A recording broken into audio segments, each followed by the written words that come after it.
सुलेखा की शादी रायपुर में सुभाष के साथ 4 साल पहले हुई थी। सुभाष बहुत ही अड़ियल स्वभाव का था।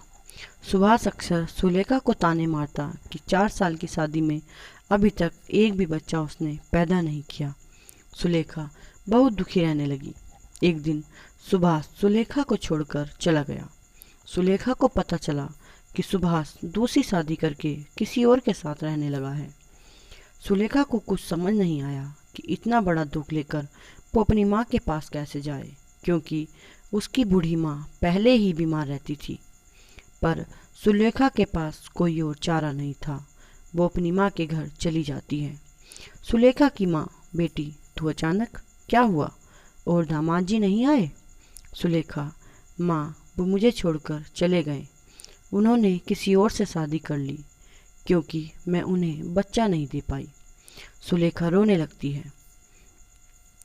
माँ दुख देखकर जानकी सदमे में रहने लगती है। सुलेखा को 1-2 दिन ही आए हुए होते हैं। अचानक एक दिन काम करते हुए सुलेखा बेहोश हो जाती है। जानकी बराबर में रहने वाले हकीम को बुलाती है। हकीम, आपकी बेटी माँ बनने वाली है, ये पेट से है। जानकी, क्या?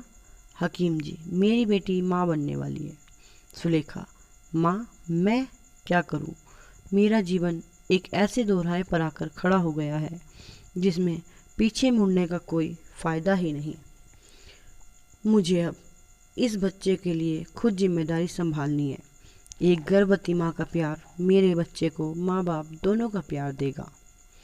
सुलेखा के साथ जो भी गलत हुआ था वो उसे दोबारा नहीं करना चाहती थी।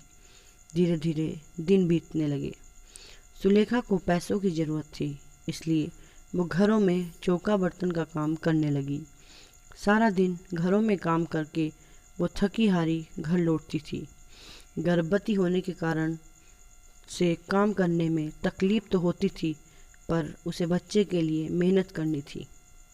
9 महीने बाद सुलेखा एक बेटे को जन्म देती है। बेटे को देखकर सुलेखा की आंखों में खुशी के आंसू आ जाते हैं।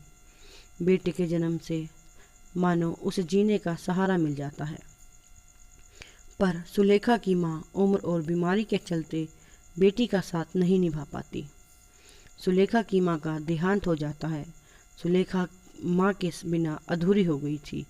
सुलेखा ने दोबारा काम पर जाना शुरू कर दिया। अब वो अपने बेटे सुमित को भी काम पर साथ ही लेकर जाती थी।